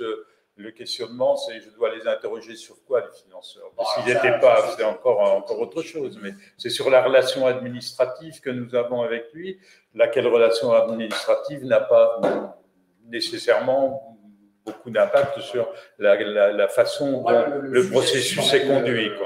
Le sujet, c'est le sens. C'est le sens. Si l'auditeur dit « je sais très bien qu'ils ne vous répondront pas, mais il faut quand même leur poser la question et faire une relance », encore une fois, dans les 32 indicateurs, c'est vraiment un micro-détail, mais je soumets ça à votre réflexion future. Hein, voilà. Et puis l'autre sujet qui se portera certainement un petit peu dans la même idée qu'on a eu avec les personnes en situation de handicap, c'est peut-être mettre aussi des éléments de preuve qui émaneraient de la formation à distance, parce que quand même… voilà, on peut avoir, moi je rencontre quand même de plus en plus aussi des organismes de formation qui travaillent pratiquement 100% à distance et que voilà, il y a de nouveaux indicateurs pertinents qui peuvent apparaître, qui peuvent être très intéressants à rajouter comme éléments de preuve. Ou en tout cas, peut-être un traitement comme on a fait pour les personnes en situation de handicap. C'est ça, voilà. Quelque chose, des précisions. Alors, je précise qu'on travaille là-dessus. Mais bon. On travaille sur cette question au forum des acteurs de la formation digitale. Mais voilà, à suivre. Deux, trois observations rapides. D'abord, je reste sur le forum, les acteurs du digital et notamment la prise de présidence par Joël Ruiz, donc, qui est un très bon connaisseur de système FormPro et avec lequel on aura l'occasion de travailler parce qu'effectivement, la modalité de formation à distance, s'est imposée encore davantage, évidemment, dans les pratiques, même si on voit bien que l'hybridation et donc le fait que ça s'associe aussi avec des modalités plus présentielles ou de la formation en situation de travail aussi qui a une attractivité toute particulière. Donc tout ça sont des éléments intéressants. Je pense aussi du coup au guide des formations multimodales, qui est toujours un document utile et qu'on peut télécharger très facilement. Il est gratuit et qui répond assez bien justement sur les modalités de preuve, sur les parcours, sur la manière de renseigner sur l'exécution de ces formations à distance. Donc, je ne sais pas s'il faut forcément, parce qu'il y a déjà des éléments sur la formation à distance. Quand on regarde le guide de lecture, il y a pas mal de choses qui renvoient aux nouvelles modalités pédagogiques. Mais il y a quand même ce guide des formations multimodales qui me semble être un autre outil, on va dire complémentaire à l'approche. En tout cas, ce sont des questions qui sont clairement posées. Et on aura effectivement l'occasion, notamment avec les acteurs digitales ou avec d'autres, d'y travailler, parce qu'on a des pure players, effectivement, qui sont des organismes qui sont à 100% à distance. Il y a aussi une forte présence maintenant sur l'apprentissage à distance. Ça, c'est des modalités ouvertes par la loi. Donc, tout ça est en train un petit peu de faire évoluer les choses. Après, sur la question là, de l'indicateur 30 que vous évoquiez, d'abord, on est sur le critère 7. C'est toujours intéressant de remonter au niveau de ce qui est attendu des principes. Donc là, on est sur le critère de recueil et de prise en compte des appréciations et des réclamations formulées par les parties prenantes aux prestations délivrées. Donc, bien évidemment, on s'attend d'abord à avoir un recueil vis-à-vis des bénéficiaires. Ça tombe sur le sens. Et ils sont cités en premier, les bénéficiaires et les entreprises, qui sont souvent à l'origine de l'achat. Mais il nous semble, je ne sais pas si tu t'en souviens, mais dans la réflexion plus collective, on s'est dit les financeurs sont aussi des parties prenantes. Bien sûr. Et donc, c'était simplement, je pense, l'idée de ne pas les oublier, même si ce sont aussi les financeurs qui demandent aussi des enquêtes de satisfaction auprès des bénéficiaires vis-à-vis des prestations, je pense notamment au compte personnel de formation, mais il n'est pas évidemment inintéressant d'avoir un système au moins d'information, parce que le niveau d'attendu, c'est d'avoir un système de collecte. Donc, ce n'est pas forcément d'avoir des résultats, mais c'est d'avoir mis en place des moyens, et on pense principalement, évidemment, aux bénéficiaires et aux entreprises, mais les financeurs sont des parties prenantes, et l'idée, c'était de ne pas les oublier. Oui, les financeurs nous proposent, comme Pôle emploi ou la Caisse des dépôts et consignations, nous proposent aussi des systèmes d'appréciation, des retours, des stagiaires. C'est intéressant de voir ce que les stagiaires ont répondu aux financeurs par rapport à ce qu'ils nous ont répondu à nous. Et ça, c'est un des éléments de comparaison très intéressants. Maintenant, bon, c'est vrai que si j'écris à tous les financeurs et qu'ils ne me répondent pas ou qu'ils me répondent de toute façon, on ne répondra pas, on a un problème. Donc, j'aime bien l'idée qu'effectivement, on a des… Et en revanche, il y a des… Moi, ça nous est arrivé encore récemment, des financeurs qui nous écrivent pour nous demander des précisions sur pourquoi la formation se passe comme ça, de justifier notre tarif, etc. Donc, on a des échanges, effectivement, avec les financeurs. Mais ça, c'est une démarche, mais voilà, partie prenante. Mais ça, c'est une démarche où on a évidemment des échanges avec les financeurs, mais qui n'est pas, effectivement, du point de vue de l'auditeur, en disant « Montrez-moi que vous écrivez systématiquement pour demander l'avis des financeurs », parce que c'est un peu compliqué, quoi. Mais là, on est aussi sur la question de l'agilité, de la souplesse dans la conduite de l'audit. C'est-à-dire qu'on voit bien quand même, voilà, on voit bien quand même si la question des parties prenantes, donc des financeurs, est prise en compte par le prestataire. Oui, puis il y a quelques responsabilités, y compris fixées dans le Code du travail, sur l'adéquation de la prestation qui est achetée et sur le fait qu'un certain nombre d'organismes financeurs doivent veiller aussi à cette réalité. Donc, sans être dans l'encadrement des prix, on n'est pas dans cette logique-là, mais il y a bien une veille qui est assurée et donc c'est important de le rappeler. On l'a vu beaucoup, nous, sur la partie FNE. où effectivement les OPCO étaient dans leur rôle, notamment sur le suivi, parce que parfois les coûts horaires ont un peu explosé. Alors, il y a des facteurs qui sont des facteurs objectifs, le fait de passer à la formation à distance, etc. Dans les périodes où on aussi générait des coûts, le fait qu'on soit sur des actions plus courtes, évidemment, du coup, les coûts horaires peuvent apparaître plus élevés. Et donc, il y a toujours eu ce travail de veille. Et quand c'était effectivement disproportionné ou en inadéquation par rapport aux prestations achetées, par rapport à des conditions normales d'exploitation, les OPCO étaient effectivement dans leur rôle de refuser les prises en charge. Mais souvent, à travers le dialogue, les choses s'apaisent et tout le monde retrouve la raison par rapport à ça. Mais parfois, c'est vrai qu'on a eu des coûts qui étaient excessifs et qui n'étaient vraiment pas justifiés. Oui, puis on a vu d'ailleurs que, pour le coup, c'est pour ça qu'autour de cet indicateur 30 et de la relation avec le financeur, on sent bien que, par exemple, dans les courriers des financeurs, on voit de plus en plus quelque chose qui est moins de l'ordre du contrôle a priori dans la posture. Après, quand on contrôle. Mais on voit bien que l'idée, c'est de dire on est des parties prenantes, on coopère chacun dans ce rôle. Certains ils ont une mission de contrôle, donc c'est un peu particulier par rapport au prestataire. Mais on voit bien qu'il y a une tentative de coopération sur ces sujets pour vivre une espèce d'aventure collective sur faire réussir nos prestations pour la fameuse nouvelle société de compétences. Alors, on va passer à quelques questions qui nous ont été envoyées parce qu'en fait, il nous reste une dizaine de minutes. Alors, une question, je ne sais pas si on peut répondre. Le coût de la certification sera-t-il appelé à diminuer avec le temps? En fait, ça répond, je pense, à une question qui est souvent posée, de dire 150 000 euros, c'est trop élevé. Pourquoi 150 000 euros du chiffre d'affaires. Le chiffre d'affaires. Non, mais pour avoir. Et en fait, c'est une confusion, je trouve, avec la durée d'audit et le coût de la certification. Le coût de la certification, il faut comparer les offres des certificateurs et les prix sont libres. Voilà. Maintenant, c'est la durée. Alors, s'il faudrait, ce qu'on nous dit, c'est qu'il faudrait fixer un seuil inférieur à 150 000 euros pour avoir une durée différente, ce qui est un peu. Voilà. Je ne sais pas si vous avez des éléments de réponse là-dessus. Mais... Non, mais comme Agnès l'indiquait, bon, donc il y a des différences selon le chiffre d'affaires. Il y a cette prise en compte qui est bien embarquée dans les modalités d'audit. Après, c'est un marché effectivement qui est libre et les prix sont issus de ce marché-là. Donc, plus il y a de concurrence entre les organismes certificateurs, plus c'est a priori un gage de maintenir des coûts qui soient abordables et qui ne soient pas évidemment dissuasifs par rapport à des organismes, notamment de plus petite taille ou taille modeste, pour lesquels même 1 000, 1 500 euros sont une dépense et qu'il faut assumer. Donc, voilà, c'est aussi la garantie de pouvoir ne pas avoir des tarifs qui soient déraisonnables. C'est pour ça qu'on a intérêt évidemment à ce qu'il y ait une palette d'organismes certificateurs qui soit relativement importante, c'est le cas. Oui, puis on est aussi sur un investissement quelque part, parce que c'est pas...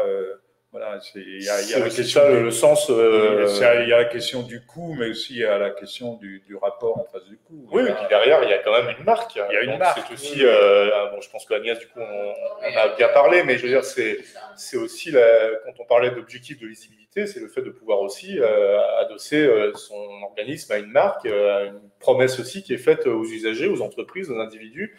Et ça, c'est aussi, du coup, important. Et donc, l'investissement, il s'y retrouve aussi par rapport à cet investissement de départ et après à la lisibilité, la notoriété que l'on peut avoir. Alors, tout à l'heure, on a parlé des exceptions à l'obligation de la certification nationale pour l'enseignement supérieur. On en a parlé tout à l'heure. Voilà. Bon, la formation à distance. Alors, une précision sur la notion de nouvel entrant. On avait cette interrogation. Là, on a vu passer des choses sur les réseaux sociaux, d'ailleurs, récemment, sur la notion de nouvel entrant. Quand on a écrit, quand vous avez écrit le référentiel, l'idée, c'est que nouvel entrant, ce dont je me souviens, c'est que vous étiez dit, c'est un organisme de formation qui vient d'être créé et du coup, qui n'est pas capable de montrer des actions réalisées. Sur le terrain, comme vous le savez, je suis sûr. Il faut quand même qu'il en ait au moins une. Oui, sinon, il ne peut pas être déclaré. Mais il y a au moins il a la convention qu'il a déposée pour venir sur le ou le contrat. Et... Voilà. Mais non, mais j'ai rencontré des organismes qui n'avaient pas encore réalisé l'action de formation. Ah oui, elle peut être Et qui s'engageaient dès leur numéro de déclaration d'activité. Cette Marianne est tellement désirable qu'on se jetait sur Calliope tout de suite. Et d'ailleurs, les certificateurs, je crois, les remontées qu'on a de notre côté, c'est que ça se passe très bien. Il faut montrer qu'on est capable de faire. La question qui se pose un peu, plusieurs fois ces derniers temps, c'est bon, alors je ne vous parle pas de j'ai une nouvelle catégorie d'action, parce que ça, on imagine qu'on va considérer que du coup, on est déjà dans les nouvelles entrants, voilà, dans la catégorie d'action. Exactement. Et puis le dernier point, c'est l'auditeur, dans son échantillonnage, va demander à voir l'ensemble de mes formations, les formations que je propose. Et donc, il arrive parfois que l'auditeur voit des formations qui existent dans l'offre, mais qui n'ont pas encore été délivrées. Oui. Est-ce qu'on dit, alors peut-être qu'encore une fois, on n'a pas toujours des réponses, il faut réfléchir un peu, mais est-ce qu'on dit que l'auditeur va considérer que là-dessus, on est nouvel entrant? Est-ce qu'il l'exclut de son échantillon? Je ne sais pas s'il n'y a pas une réponse qui est apportée dans 5.11, c'est de questions-réponses. Dans la question-réponse sur effectivement le fait qu'on prend les sessions les plus récentes. C'est la question-réponse numéro 5.11. Tu vois que Michel est au taquet, mais il me semble avoir effectivement une précision qui est apportée dans la question-réponse, donc je pense qu'il faut s'y référer et qui prend en compte plutôt les dernières sessions pour avoir le cadre de l'intervention. Voilà, oui, on a dit à nos auditeurs de nous remonter des questions. Donc, après, les cas de nouvel accès à une nouvelle catégorie d'action sont bien traités, notamment dans l'arrêté sur les modalités d'audit, où on prévoit bien le cas de figure, évidemment, parce qu'on peut être certifié sur une action de formation, et puis ensuite aller chercher l'apprentissage, etc. Donc tout ça, c'est effectivement bien prévu. Ok, merci beaucoup. Est-ce qu'on répond aux questions Est-ce qu'il y a des questions dans la salle? Il y a déjà des questions sur votre page que vous n'avez pas encore répondu. Alors, quelles questions? Allons-y. Dites-nous. Sur ton diaporama. Des questions du diaporama, oui. Mais ça, c'est parce qu'on a fait le choix de ne pas les poser parce qu'elles sont. C'est parce qu'on a. C'est des questions qui sont vite répondues. Voilà. Mais auxquelles elles sont vite répondues, mais elles n'ont pas été répondues. Donc elles sont attendues. Alors là. Oui, c'est-à-dire c'est des gens. C'est ça la question en fait. Donc on a des gens dans la salle qui voudraient que nous posions les questions que nous avons finalement décidé de ne pas poser. Mais du coup, c'est les questions de la salle maintenant. Oui, c'est ça. Alors, est-ce que vous pouvez nous dire lesquelles? J'ai du mal à m'exprimer. Alors, vous avez mis des questions sur votre diaporama auxquelles vous n'avez pas répondu. Oui, on a fait le choix de ne pas les poser en fait. Oui. On peut passer à la suite?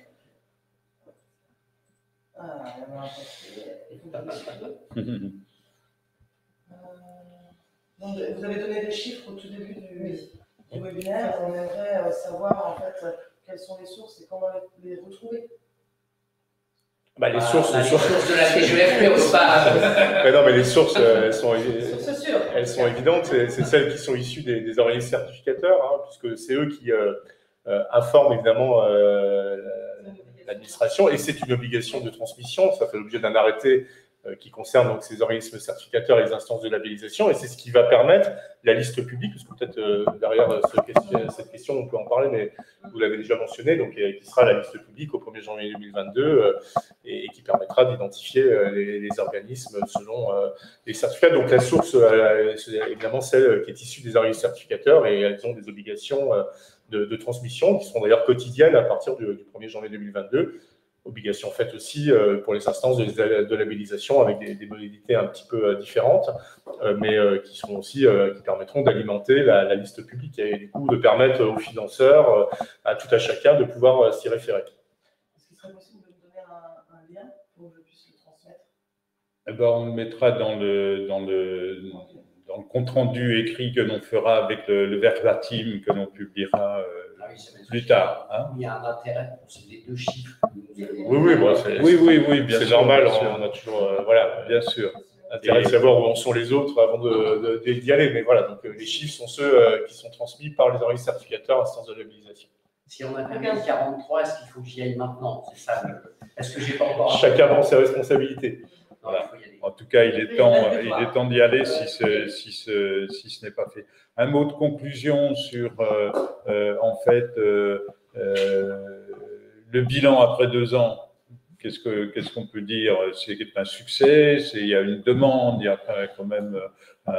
Et si on peut peut-être, je ne sais pas, comparer avec le décret précédent, le système Datalogue, enfin, je ne sais pas, oui. Si on a des éléments de comparaison. Il faille qu'on raisonne en ces termes. On est sur une démarche qui est une démarche d'amélioration continue que l'on cherche à promouvoir, et on cherche à promouvoir une plus grande lisibilité de l'offre de formation, parce que ce sont les critiques qui ont été faites depuis de nombreuses années à un système qui est jugé souvent, peut-être parfois à tort, mais qui est quand même souvent perçu comme opaque ou qui n'est pas suffisamment lisible pour les entreprises, pour les individus, qui ont du mal à se repérer aussi par rapport à toutes les offres qu'on peut leur faire. Et donc, il y a cette exigence qui est, depuis maintenant quelques années, qui est demandée de plus grande lisibilité de l'offre de formation. Et donc, il y a eu des premières expériences à travers le décret du 30 juin 2015, la démarche qu'on a rappelée qui a permis aux financeurs, c'était la responsabilité des financeurs de s'assurer de la capacité des prestataires à rentrer dans cette démarche qu'on a rappelée comme étant une démarche déclarative. Là, on est sur un changement de paradigme. Ce sont les prestataires qui apportent les preuves de ce respect du référentiel national vis-à-vis des financeurs qu'on a rappelés. Ils ne sont pas tenus par rapport au marché strictement privé. Ils peuvent évidemment y avoir intérêt, mais ce n'est pas une obligation. Donc, c'est vraiment cette exigence de lisibilité qui n'était pas complètement satisfaite à travers le système qui avait été mis en place. Et donc, le législateur a souhaité clairement renforcer cet objectif. Je pense qu'il faut aussi le penser par rapport à l'échelle européenne, à l'échelle internationale, se dire comment ça se passe ailleurs. Et donc, les démarches qualité, elles sont présentes aussi dans d'autres pays de l'Union, et je pense notamment à l'Allemagne, qui a mis en place un système très proche de celui que l'on a aujourd'hui, avec non pas le COFRAC, mais le DAX, qui est l'instance d'accréditation, mais on retrouve ces instances d'accréditation dans d'autres pays de l'Union, voire même au-delà des frontières. Et donc, ces démarches qualité, voilà, elles ne sont pas simplement pensées à l'échelle nationale, mais d'une manière plus globale, avec les singularités du système français. On a parlé de la loi de 71. Et peut-être revenir un instant sur ce qui a été l'objectif, c'est d'abord de développer un marché de la formation avec une incitation fiscale, puisque on est parti des dépenses des employeurs qui étaient d'ailleurs suivies, déclarées dans les CERFA correspondants pour attester fiscalement qu'on s'acquittait de dépenses obligatoires en matière de formation.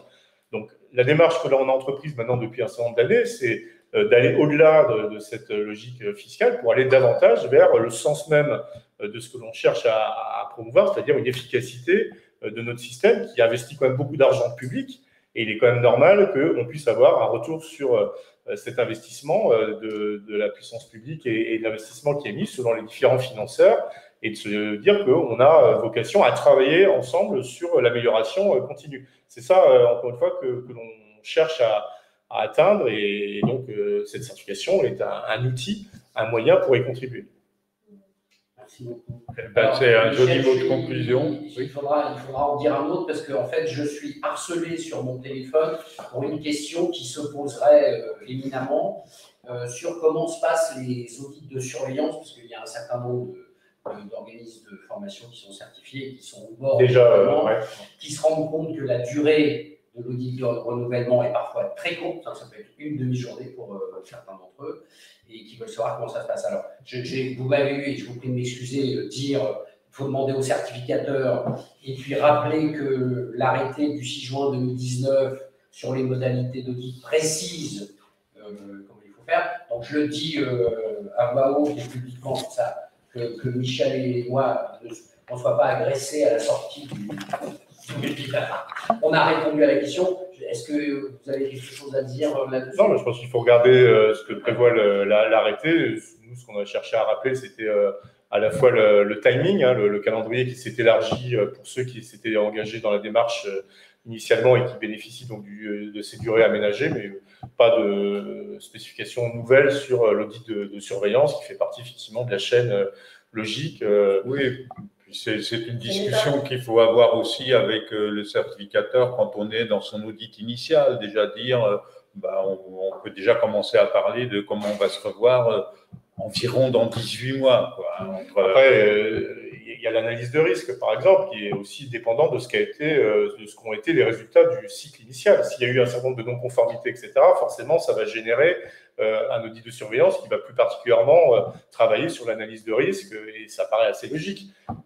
Si l'audit initial a révélé un certain nombre de dysfonctionnements qui ont pu être corrigés, et qui l'ont été forcément s'il s'agit de non-conformités majeures ou si les non-conformités mineures étaient supérieures à 5. Donc tout ça génère possiblement l'analyse de risque du certificateur dans sa manière d'auditer. Mais après, c'est effectivement le dialogue normal. On a, je crois, pas mal insisté sur les différentes configurations entre l'auditeur et l'organisme certificateur d'une manière générale, et avec lequel on a passé à un contrat. C'est aussi dans cette dimension-là qu'il faut penser les choses. Mais tout dépend de ce qu'ont été aussi les résultats de l'audit initial qui peuvent évidemment avoir un impact, encore une fois, sur la manière dont l'audit va se réaliser. Alors, en plus, il y a aussi les logiques de sites, hein, donc on ne va pas forcément aller voir les mêmes sites forcément à l'occasion d'audits de surveillance, par exemple.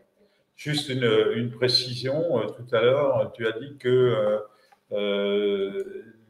l'audit initial à distance, il est valable jusqu'à fin 2021 et Absolument. Après, on ne peut plus en faire. Après, on retrouve un terrain normal qui est un audit initial sur place. Sur place. Et pour le coup, l'audit de surveillance pourra, lui, se réaliser Mais c'est important, hein, à distance. après le 1er janvier 2022, c'est oui, c'était quand même une modalité qui a pris en compte. Oui, c'est pour ça qu'il faut y aller aussi. Oui. C'est quand même une modalité qui a pris en compte ce qui a été l'environnement que l'on a les uns et les autres connu, hein, pour s'adapter aux situations de contraintes liées à la Covid. Mais voilà, à partir du 1er janvier 2022, on retrouve un champ normal, enfin j'espère en tout cas. Voilà, donc à partir du 1er janvier 2022, audit initial en sur présence. place et audit de surveillance possiblement à distance. Voilà, donc ça, c'est un mot de conclusion du coup. Merci à vous deux, merci à toi Jacques pour votre invitation. Et on se retrouve donc pour notre prochain webinaire le 2 septembre à 14h30 avec Sophie de Closade-Demasieux et Yann Bouvier pour parler de comment créer un CFA. Voilà. Hein, puisque avec Yann Bouvier, donc de la Fondation des innovations pour l'apprentissage, et puis avec Sophie de Closade-Demasieux qui, elle, a créé un CFA qui fonctionne très bien à Rion. Et donc, c'est intéressant de savoir comment on fait pour créer un organisme, un CFA, parce qu'on a quand même très souvent ces questions-là. Et voilà, c'est un petit peu quand même un sujet un petit peu différent de la création simplement d'un organisme de formation. C'est un petit peu complexe. Un petit mot, quoi. Oui, non, c'est parce que je pensais par rapport à ceux qui nous écoutent et ceux qui n'ont pas encore engagé la démarche, donc de pouvoir évidemment assez rapidement penser cette obligation-là et se renseigner donc sur les organismes certificateurs. Centre Info devrait produire, je pense, dans les prochains jours, un guide aussi sur les certificateurs, en tout cas ceux qui ont souhaité être identifiés. Et donc, c'est aussi un document qui pourra être utile. Mais sinon, la liste est sur le site public du ministère. Et donc, il y a beaucoup d'informations, le guide de lecture, la foire aux questions et d'autres informations. Donc, voilà, le dernier mot, ce sera de vous dire, bien sûr, de consulter ce site. Merci beaucoup. Voilà, merci à tous, puis bon été aussi à tout le monde. Merci à vous. Au revoir. C'est ça. Profitez.